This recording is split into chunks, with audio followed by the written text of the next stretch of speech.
Hoy nos metemos de lleno en la segunda semana, una fase que el material describe como muy importante, la recuperación de la identidad. Exacto. La idea principal es que al redescubrir quiénes somos realmente, pues empezamos a trazar como nuevas fronteras, ¿no? A reconocer que necesitamos, que queremos de verdad. Y nuestra misión hoy es intentar desentrañar un poco las complejidades de esto, sobre todo cómo manejamos esas dudas internas y esas influencias de fuera que, siempre surgen cuando empezamos a cambiar. Precisamente. Vamos a analizar esos mecanismos de defensa, tanto los nuestros, los internos, como los que vienen de fuera, ¿no? Los del entorno, que pueden actuar como auténticos frenos, frenos para el flujo creativo. Porque entender estos patrones, la duda esa que no se va, las formas de autosabotaje o el impacto de ciertas personas que el texto llama tóxicas, pues es fundamental para cualquiera que busque no solo desbloquear su creatividad, sino vivir de una forma más auténtica, más conectada consigo mismo, ¿sabes? Veremos cómo propone cultivar eso que llama la cordura creativa, sobre todo a través de la autoaceptación y de algo tan potente como la atención. Pues mira, arrancamos con algo que me parece muy tranquilizador y a la vez un poco desconcertante que dice el texto. Esa sensación de estar volviéndose un poco loca justo cuando empiezas a desbloquearte. Sí. Describe ese momento como caótico, como si al quitar un tapón, ¿sabes?, saliera todo de golpe, desordenado. Habla de vaivenes emocionales, de ataques de duda, esos pensamientos de, esto es solo una racha, o seguro que lo estoy haciendo mal. Cita incluso a Doris Lessing para recordar algo básico, algo como, toda cordura depende de esto, que debería ser una delicia sentir el calor sobre la piel. A ver, ¿por qué ese caos al principio? Bueno, es una reacción bastante lógica si lo piensas bien. Es que se están removiendo estructuras internas muy antiguas, patrones de pensamiento, de comportamiento, que llevamos ahí mucho tiempo. Romperlos, claro, genera incertidumbre, una sensación de descontrol inevitablemente. El material dice que estos ataques de duda son como un virus creativo, una infección que, si la dejamos ahí, crecer, nos paraliza otra vez. Claro. La advertencia es clara.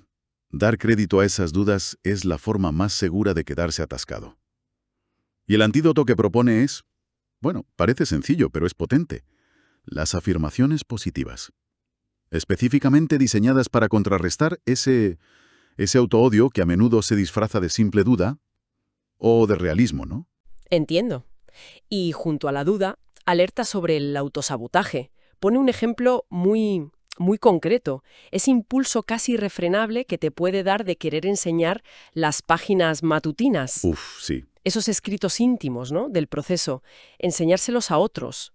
Y advierte, sobre todo, no enseñárselos a gente que sabes que está bloqueada también, porque es tan peligroso. A ver, porque según el análisis del texto, esas personas, muchas veces sin mala intención consciente, pueden reaccionar con críticas, así como veladas, con escepticismo o incluso con comentarios que directamente te desaniman.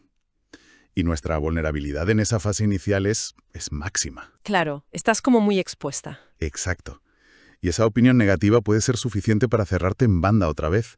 Es como poner una plantita muy tierna a una helada. Hay una cita de Jody Hayes muy gráfica. Dice algo así como: los francotiradores son personas que socavan tus esfuerzos por romper patrones malsanos, a menudo con una precisión asombrosa. ¡Madre mía! O sea, que saben dónde dar para hacer daño, precisamente porque reconocen la lucha. Proteger esos primeros brotes creativos es esencial. Eso nos lleva directos a las influencias externas. El material le dedica bastante espacio a lo que llama compañeros de juego venenosos. Y no habla de enemigos, sino de gente cercana, amigos, familia, pareja, que a menudo bloqueados también sienten nuestra recuperación como una amenaza personal. ¿Cómo funcionan? Pues su sabotaje suele ser sutil, no es algo directo normalmente.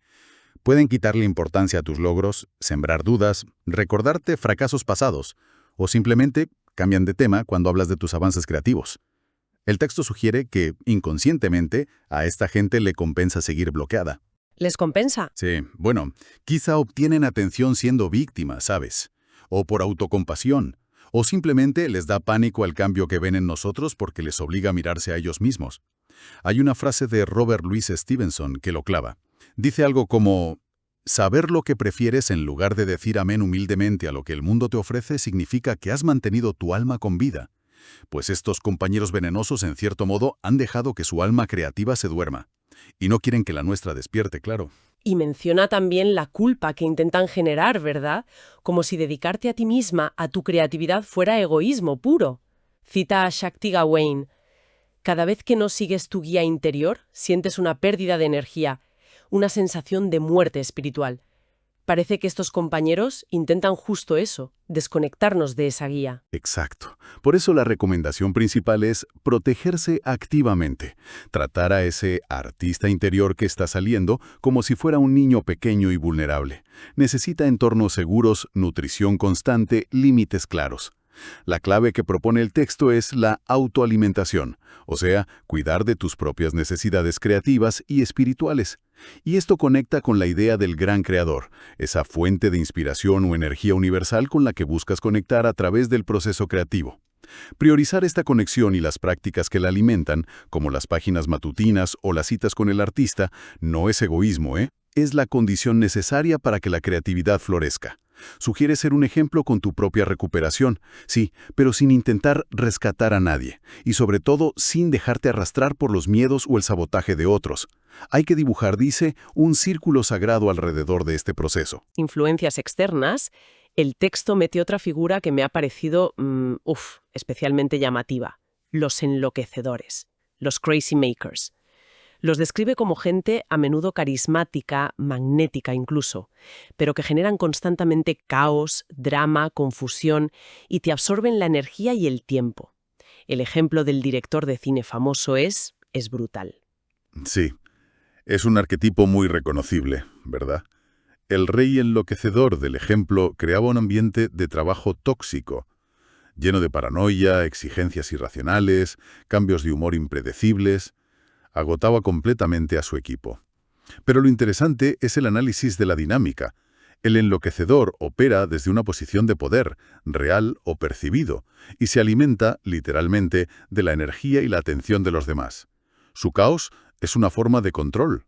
Y menciona otro ejemplo, el de la matriarca destructiva, que también resuena bastante. Cierto, esa figura familiar que, justo cuando uno de sus hijos está a punto de conseguir algo importante, publicar un libro, estrenar una obra, un ascenso, pues monta una crisis personal. O tiene un accidente muy oportuno. ¡Qué casualidad! Claro, o simplemente suelta un comentario devastador que le corta las alas. El texto da una lista de patrones típicos de los enloquecedores que es casi un checklist, vamos. Rompen acuerdos constantemente, destrozan horarios y planes, esperan trato especial, las reglas no van con ellos, ignoran la realidad y los límites de los demás, gastan tu tiempo y tu dinero sin miramientos, triangulan relaciones para crear conflictos y estar en medio, culpan siempre a otros de sus problemas. Agotador. Odian el orden y la rutina, a menos que sea la suya, y fundamentalmente niegan rotundamente ser enloquecedores si les confrontas. Es agotador solo de escucharlo, de verdad, pero lo más provocador es la idea que sugiere el texto sobre por qué nos enganchamos a ellos. Ahí está el quid de la cuestión. Más allá del daño evidente que hacen, la tesis es que relacionarse con un enloquecedor puede ser, en el fondo, una elección inconsciente. Una elección. Actividad, a tu propia vida, a tus miedos. El drama constante que genera nos mantiene ocupadas, nos da una excusa para no dedicarnos a lo nuestro. Es un escape disfrazado de obligación. O de caos inevitable. Cita a Elizabeth Kubler-Ross, hablando de la importancia de conectar con el silencio interior para escuchar tu propia guía, algo imposible cerca de un enloquecedor. También a Eddie Cantor sobre tomarse tiempo para disfrutar las cosas simples, y a Stella Terrilman sobre la necesidad de cooperar con los planes divinos o nuestro propósito vital. La solución, por tanto, no pasa tanto por intentar cambiar al enloquecedor, misión imposible según el texto, sino por reconocer el patrón en nosotros mismos y tomar la decisión consciente de dejar de bailar esa danza destructiva, salir de su círculo de influencia. Entendido. Hemos hablado de dudas internas, de amenazas externas, pero el material va un paso más allá y toca un bloqueo quizás más sutil, pero muy poderoso, el escepticismo. esa duda secreta, como la llama. Sí, esa resistencia interna, a veces casi intelectualizada, ¿no? A creer que este tipo de procesos de desbloqueo creativo funcionen de verdad. La tendencia a pensar que las herramientas son ingenuas, que las coincidencias positivas, la sincronicidad son solo eso, azar. Y que la idea de una fuerza mayor colaborando, llámala gran creador, universo o como quieras, es una fantasía un poco New Age. Es una barrera muy común, ¿eh? Sobre todo en gente con mente muy analítica o que ha tenido malas experiencias antes. Utiliza una metáfora muy visual, la mente como una habitación oscura con una puerta que apenas se entreabre a una luz brillante, ideas nuevas, posibilidades, una visión más espiritual, digamos. Pero en cuanto esa luz nos deslumbra o nos incomoda por ser demasiado buena para ser verdad, ¡zas! Cerramos la puerta de golpe. Me gusta la cita de Sophie Burnham, que incluye: creer en algo porque alguien te dice que creas es el colmo de la estupidez. Cada persona debe desentrañarlo por sí mismo. No pide fe ciega, ¿verdad? Exacto. La propuesta no es adoptar creencias porque sí. Es algo mucho más interesante. Examinar tus propias resistencias con la mente abierta. No cerrar la puerta de golpe. Permitirte la posibilidad de explorar esas ideas raras, esas coincidencias significativas, sin descartarlas automáticamente como tonterías. Dejar la puerta entreabierta, observar qué pasa. Hay citas muy inspiradoras sobre esto. Una de Brenda Welland, que anima a pensarte como un poder incandescente en conversación con algo más grande. O la de Minor White, el fotógrafo, que habla de cómo el espíritu a veces se detiene para ser visto, si estamos receptivos. Y esta apertura mental se conecta directamente con otro concepto clave que presenta como antídoto: la atención. La atención al presente como remedio a la fantasía, la evasión, el darle vueltas a la cabeza. Tan típico del bloqueo creativo. Cita a Henry Miller diciendo algo muy directo: desarrolla interés en la vida según la estás viendo. Olvídate de ti mismo. Es que la atención plena al aquí y ahora se presenta como una herramienta fundamental, no solo para la creatividad, sino para la cordura en general. El ejemplo de la abuela del autor o autora es tremendamente conmovedor y clarificador. Sus cartas, esos informes de flora y fauna, no eran grandes reflexiones filosóficas, ¿eh? Eran descripciones minuciosas de lo cotidiano, en medio de circunstancias muy duras. Ha empezado a florecer la forsythia amarilla. Hoy he visto el primer petirrojo. Los tomates están madurando bien. ¡Qué maravilla! El texto sugiere que su capacidad para sobrevivir a las dificultades económicas y a la convivencia con un marido complicado, el abuelo Papa Howard, radicaba justo en eso, en esa habilidad para anclarse en el presente a través de la observación detallada de la naturaleza, de la vida sencilla. Es una perspectiva muy poderosa. Ver la atención no solo como concentración, sino como una forma de hábitat, de conexión y de sanación. Totalmente. La atención se postula como un acto curativo en sí mismo. Menciono otros ejemplos. La escritora May Sarton, desolada tras una ruptura, encuentra consuelo al fijarse en cómo la luz del sol ilumina unos crisantemos. Lo describe como una transfusión de luz otoñal que le devolvió las ganas de vivir. ¡Qué bonito! O la experiencia personal de quien escribe el libro, que cuenta cómo empezó a sanar del dolor de su divorcio prestando atención deliberada a los pequeños detalles del camino en sus paseos. En la forma en que caminaba una gata vecina, el color intenso de las jacarandas. La atención plena al presente se convierte en un refugio seguro, sobre todo cuando el pasado duele o el futuro asusta. Nos saca del bucle mental. Y la idea de fondo es que cada instante, por normal que parezca, contiene su propia belleza o verdad si le prestamos la atención suficiente. Esa es la esencia. Cita a William Meredith diciendo que lo más importante que podemos pagarnos unos a otros es nuestra atención. A Jackson Pollock, el pintor, afirmando que el cuadro tiene vida propia y él solo intenta dejarla salir, lo cual implica una escucha atenta. Y a Steven Nachmanovich, que conecta directamente la atención al presente con el juego libre y el trabajo creativo. En definitiva, prestar atención nos conecta con la realidad, con nosotros mismos y, según el texto, con esa fuente creativa más grande. Entonces, si intentamos tejer todo esto, el camino para recuperar la identidad y la cordura creativa que se perfila en esta segunda semana implica, bueno, por un lado, reconocer y manejar esas voces internas de duda y autosabotaje. Por otro, aprender a protegernos activamente de influencias externas negativas, ya sean sutiles como las de los compañeros venenosos o caóticas como las de los enloquecedores. Y fundamentalmente cuestionar nuestro propio escepticismo y cultivar la atención plena al presente, como vía de conexión, de sanación, de anclaje. Exacto, es un trabajo en múltiples frentes. Y es importante decir que el material no se queda solo en analizar los problemas, ¿eh? Propone herramientas muy concretas para esta fase. Hay una lista de reglas para el camino y una serie de tareas específicas para la semana. Son como el gimnasio para fortalecer ese músculo creativo y esa identidad recuperada. ¿Podríamos pararnos un poco en esas herramientas? A veces se listan, pero no se profundiza en para qué sirven realmente. Por ejemplo, insiste muchísimo en las páginas matutinas diarias y las citas con el artista semanales. ¿Por qué son tan centrales? Pues mira, las páginas matutinas, eso de escribir 3 páginas a mano, de forma automática nada más levantarte, se presentan como una forma de vaciar la mente de ruido, de sacar a la luz las preocupaciones, los miedos, pero también las ideas que empiezan a surgir sin censura. Es un diálogo directo contigo mismo y para el texto, con el gran creador. Las citas con el artista, por otro lado, son bloques de tiempo, un par de horas a la semana, dedicados exclusivamente a nutrir al artista interior, a hacer algo que te guste, te inspire o te divierta, pero a solas. Puede ser visitar una exposición, pasear por la naturaleza, ir a una tienda de materiales de arte.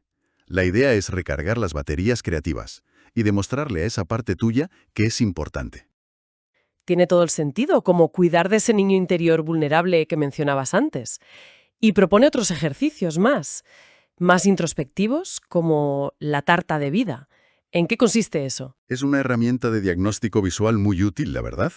Dibujas un círculo, lo divides en porciones, como una tarta, ¿sí?, que representan áreas importantes de tu vida.